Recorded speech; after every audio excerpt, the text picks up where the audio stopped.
You want to listen to a podcast? By who? Georgia GOP Congressman Doug Collins. How is it? The greatest thing I have ever heard in my whole life. I could not believe my ears. In this house, wherever the rules are disregarded, chaos and mob rule. It has been said today, where is bravery? I'll tell you where bravery is found and courage is found. It's found in this minority who has lived through the last year of nothing but rules being broken, people being put down, questions not being answered. And this majority say, be damned with anything else. We're going to impeach and do whatever we want to do. Why? Because we won an election. I guarantee you, one day you'll be back in the minority and it ain't gonna be that fun. Hey everybody, welcome back to the podcast today. We're gonna start the week off. This week we're going to hit not only our Friday's Finest, James and I always do our Friday's Finest, looking forward to that later this week, but also I wanted to start this week and I know for some of you feel like that the election cycle never ends. Well, it really doesn't, and 2024 is right around, whether you're looking at presidential politics, and we will get into that, I'm sure, a lot on our podcast. But I wanted to go ahead and give an early look at the Senate races, and the Senate races are important. Because even a Democrat, we heard Kevin Walling last week on the podcast, basically say that the map is not in favor of Democrats this time, and he's right. This is one of those times when we gain back seats in the Senate, hopefully to take it back over. And if we can hold the House, that puts the final, hopefully it would put us in a position to have a Republican House, Republican Senate, and a Republican president going into 2025. And, maybe still smaller margins, but at least, from a conservative perspective, you're back into at least everybody on the same team playing in the same area to try and get some stuff done. Now, so what I wanted to do here in just a few minutes on the podcast is talk about the 10 top Senate races. And we're going to break them up into a two-part episode. You'll see today here on Monday, and then on Wednesday, we'll come back and finish up the final 5. But these are the races that are going to depend a lot on, really where the next administration will go. So let's think about this. We're not going to talk presidential politics right now, but if the Senate was able to stay Democrat, House stays Republican, and, from my perspective, God forbid the Democrats win the White House, you're in the same boat you're in right now. If the House stays Republican, Senate stays Republican, the Republicans win the White House, you're back in all three branches being in one seat again. So these are going to be important. So in just a minute, we're going to take a look at the top 10 Senate races here in the U.S. in the 2024 cycle. Hey, everybody, you know about Legacy Precious Metals. Legacy Precious Metals, you hear from them. We talk once a month. We talk about Legacy Precious Metals, talking about precious metals being part of your portfolio, how they're your navigator. Well, now they're not only navigating in a new way, they're actually giving you a new way to buy gold and silver. In fact, Legacy Precious Metals has developed a revolutionary new online platform that allows you to invest in real gold and silver online. In a few easy steps, you can open an account online, select your metals of choice, and choose to have them stored in a vault or shipped to your door. I'm more of a ship to my door kind of person. I enjoy having them with me, but they can do it either way, and you can now do it online. It gives you real access to a dashboard where you can track your portfolio growth in real time, anytime. You'll see transparent pricing on each coin and bar. This puts you in complete control of your money. This platform is free to sign up for. Just visit legacypminvestments.com and open your account and see this new investing platform for yourself. Gold hedges against inflation and is against a volatile stock market. A true diversified portfolio isn't just more stocks and bonds, but a different asset class. This platform allows you to make investments in gold and silver, no matter how small or large, with just a few clicks. Remember, do as I have done. Go to legacypminvestments.com and get started today. And now you've got a new tool to help you along in your investments. Hey folks, MyPillow is excited to bring to you their biggest bedding sale ever. For a limited time, you're going to get the Giza Dream bed sheets for as low as $29.98, a set of pillowcases for only $9.98, and rejuvenate your bed with a MyPillow mattress topper for as low as $99.99. $99.99. Get a mattress pillow topper. Look, they come in all sizes. They got all kinds of stuff, blankets. They've got duvets. They got quilts. They got comforters. They got body pillows. They got bolster pillows. They got all at big discounts. And also, they're extending their money-back guarantee for Christmas until March 1, 2023, making them the perfect gift for your friends, your family, and for everyone you know. Folks, and just from a personal note here, I have the Giza Dream Sheets. They're on my bed right now. I slept on them last night. Some of the best sheets that we and Lisa and I have ever owned. They are worth, at this price, they're a steal. my wife and I have bought bed sheets, linens at much higher cost. It's supposedly much higher quality.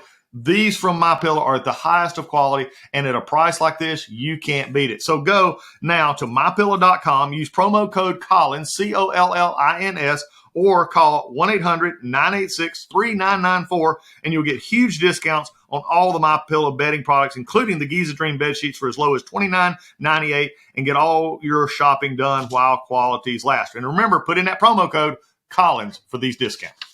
All right, let's get started on the top races. And we're going to go through these pretty quickly. These are going to be good times for us to talk and look and see how these things are going to go. Not going to spend a ton of time investigating these races, but I want to definitely look at them because these are the races that are going to make the headlines in the next 18 months. The first one, you got to go with West Virginia. This is Joe Manchin seat up in West Virginia. Joe Manchin has been mentioned for everything besides, I think, running for governor again in West Virginia, which of what he was before. And he has positioned himself as a gadfly amongst the Democrats. He has alienated Republicans this time over the past year with his Build Back Manchin and the Inflation Reduction Act, and the felt like that he basically took a false premise and then helped support a really bad bill. And so it's going to be interesting, but this is a state, the Democrats Manchin is the anomaly in West Virginia.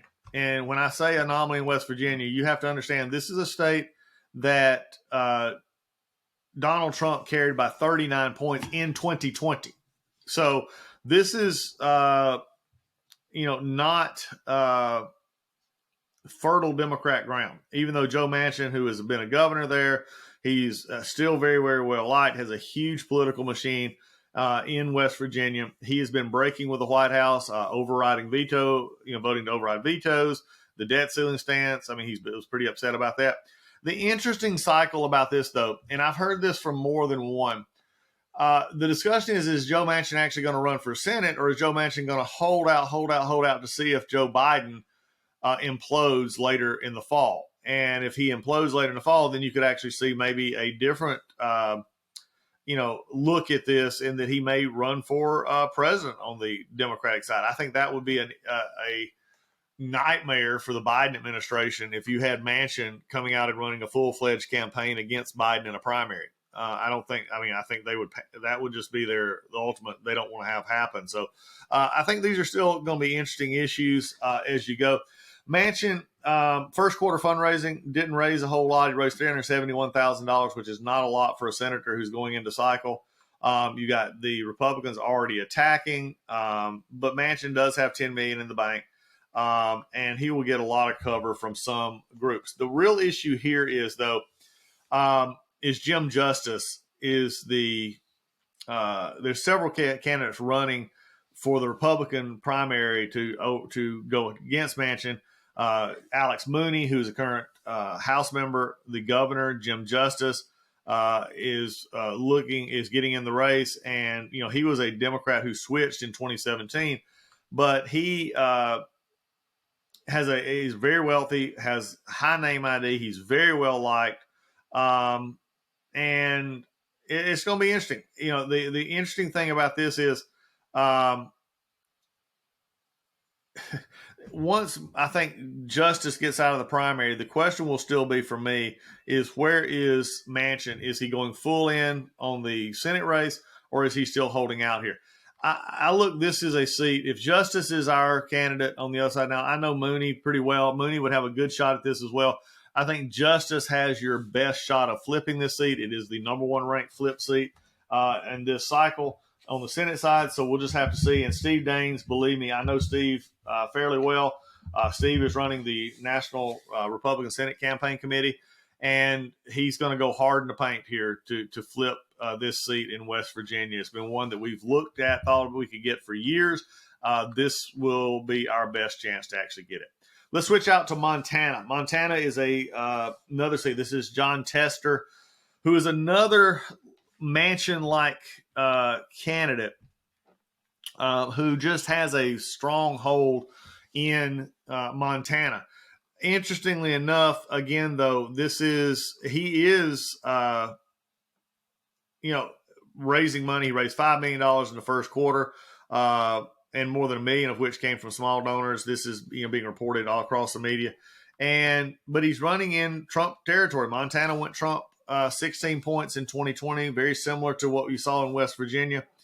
But he's going to be able to depend on his brand, and his brand is very Montana, very independent minded, although he votes with the administration. Vast majority of time votes with the Democrats in the Senate. The vast majority of times on liberal appointments and justices and also bills that he's going to have to explain. And I think this is why he's gearing up so fast with his financial commitments, because he wants to get this ahead of where it's going. Now, the GOP field is coming together. This could be the one in which the GOP field could get splintered. Matt Rosendale is a current House member from Montana. He has been mentioned from this. He actually lost to Tester in 2018, went back and then won the House seat there. Again, it'll be interesting to see if he decides to actually get into this race. The GOP, though, is looking. They got a candidate that they're looking at who is a retired Navy SEAL, Tim Sheehy. He's a businessman. He has a possible potential to self-fund. And also you have the state attorney general, Austin Knudsen, out there as well. The Sheehy candidate is the most attractive. His military background, Naval Academy,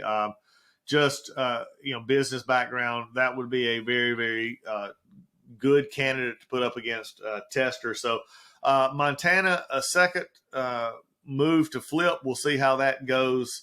You're going to hear a lot more about this campaign, though. The West Virginia-Montana race will dominate discussions in this 2024 cycle. So I'm putting them out there early for you. We're going to talk about them early, probably talk about them often, but just to know this is what's actually going on in those two states. That's the two pickups. Now, look, if everything else stayed the same, Republicans picked up Montana and West Virginia, the Senate flips from Democrat to Republican.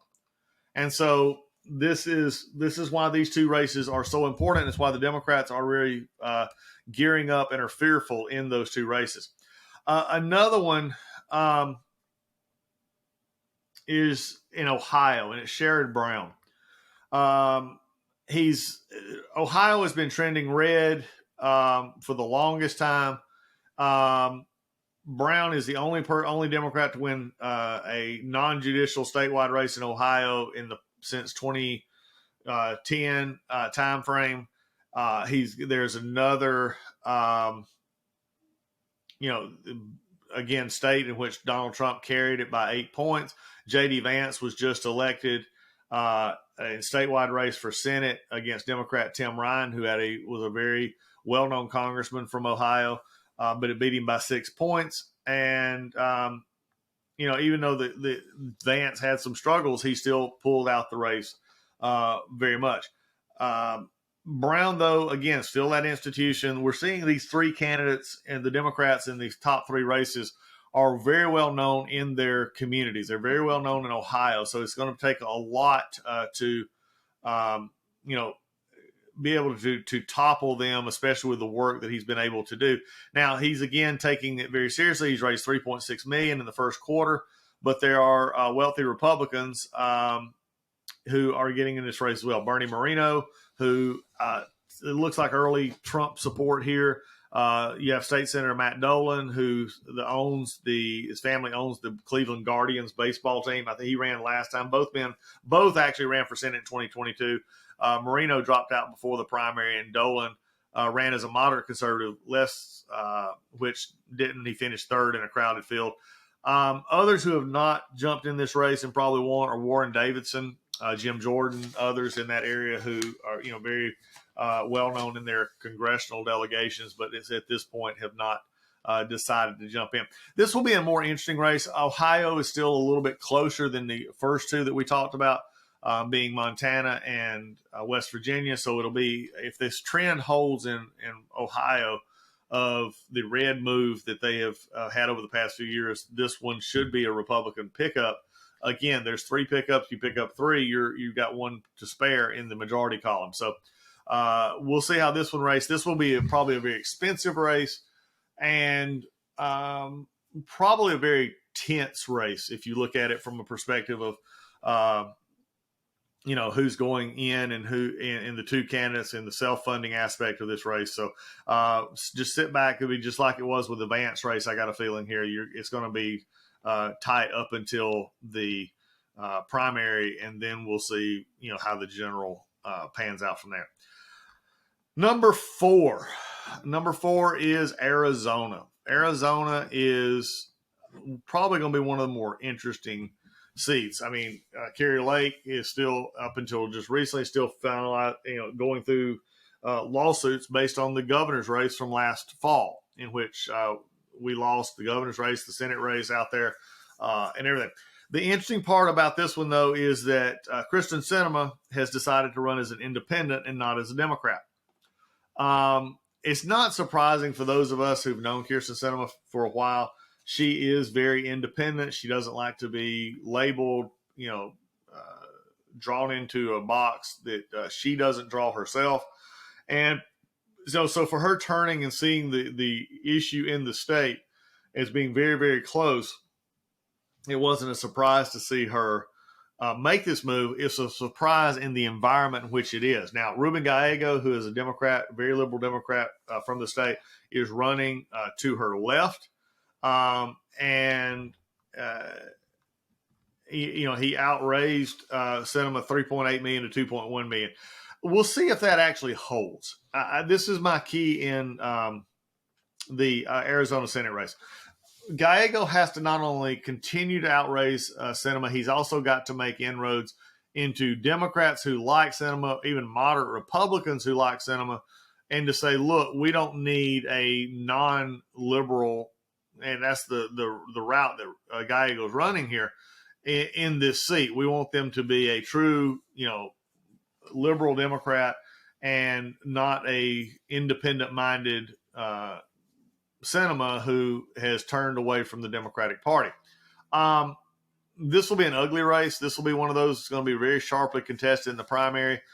You won't hear a lot, frankly, I don't think, about the primary side of the Republican Party unless you have Kari Lake getting into this. Some are thinking Kari may get into this race. She doesn't have to decide. She's in nowhere need to decide mode, right? She don't even have to get in. I mean, the fall would be really the first time I think there become an issue of how soon she needs to get in. So you got Mark Lamb, who is a sheriff out there. He's the first major Republican to get in it. And the filing deadline is not until next April. So it's going to be interesting to see how this race turns out as it goes forward, because you're going to have the dynamic of a Republican, a Democrat, and an independent running on the ballot in Arizona. And we'll see. Republicans believe that a Gallego, because this will go all the way to the Democratic, this will always go to all the way to the general, since Sinema's taken herself out of the primary position. So you would have 3 candidates going into the general election if Sinema, Gallego, and then the Republican candidate actually all stay in. So, the question will be, does the Democrat base split enough to where the Republican can jump in to this seat? This has been a state that has had tons of problems with voting irregularities and others. The question is, will they be able to correct those before the next election cycle in 2024? We'll see. But it's caused a lot of rippling effects with voters in Arizona, the candidates, the current members of Congress, the legislature out there. So it's going to be interesting to see how this dynamic plays out. And if you have the dynamic played out of 3 candidates with Gallego, Sinema, and then the Republican candidate, how that split will take place. Interesting note for listeners here on the podcast today. The state is very centric to Phoenix. The Phoenix area is the main population hub. Of course, you have Tucson, you have others, but every congressional district, at least up until last redistricting, and I think it still is true, has a piece of Phoenix in its district.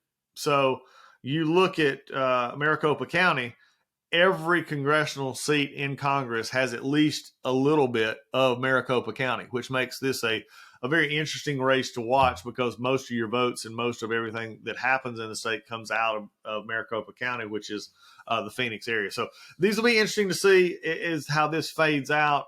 Will there still be a Republican primary here? Does Sinema, go through with her promise to run as an independent, Gallego continuing to run as a Democrat, and seeing how that vote gets split in the general election in 2024. So that is it. Now let's get to number 5 here in our first part of this series on early looks at races, and that'll be Nevada. The Democrat is Jackie Rosen. If you've seen something, top 5 seats here, all are Democrat incumbents, every one of them.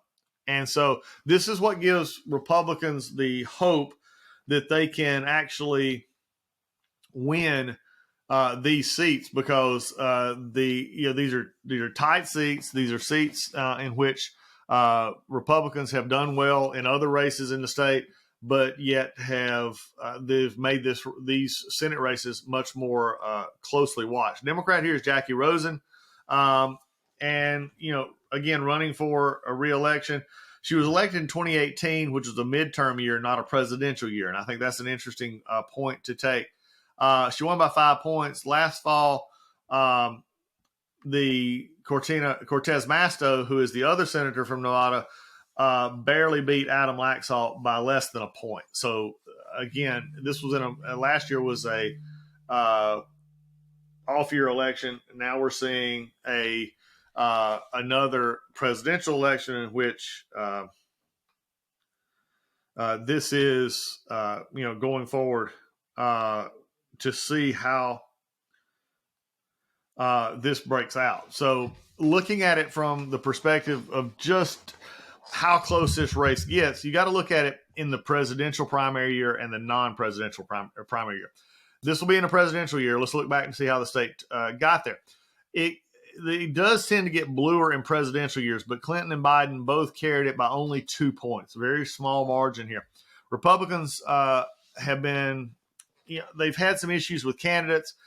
They look like the veteran Sam Brown. And I've heard some interesting stuff on Sam Brown, who's an Army veteran who suffered a catastrophic injury while he was serving. He is getting into this race, and I think you're going to see him do well. He got defeated in the primary last cycle, and also April Becker, who was also lost in the last cycle for a House seat they're looking to get in. Jim Marchant is also another candidate defeated. He entered the race early May, but he has some issues with his background and some of the stuff that happened after the 2020 election cycle. So we'll see how that goes. I will tell you this from talking to people in D.C., talking to people in the media and others in Republican circles, conservative Republican circles, Sam Brown is the odds-on for that they would like to see in this race and like to all coalesce behind and maybe get some of these other Republicans out of the race early so that you don't have to spend as much money getting a base set up. You don't have to spend as much money, against Republicans, and you can spend all that money then later on Jackie Rosen in this race in Nevada. So, but we'll, again, keep you updated. Top 5 races right now. We're going to get into the next 5 on Wednesday here on the podcast, but the top 5 races, all Democrat, 2 states in which the numbers are very tight, trending a little more Democrat. The top 3 races, all in states in which are trending Republican heavily or are beginning to trend Republican in a sizable way. So as you look at this going forward, and again, here on a Monday, get the week started here on the Doug Collins podcast, you got to look at West Virginia, Montana, Ohio, Arizona, and Nevada. That's your top 5 for Senate races that can then lay the groundwork for how the presidential primary and then presidential general election will bail out itself as well. So just an early note here. We're going to do this. Like I said, I'm going to give you the next 5 of these top 10 Senate races to give you an early prediction of what we're looking at for this cycle, and we'll be talking about it plenty on the podcast here over the next year or so. So we'll see you next time. We'll see you Wednesday on the Doug Collins podcast.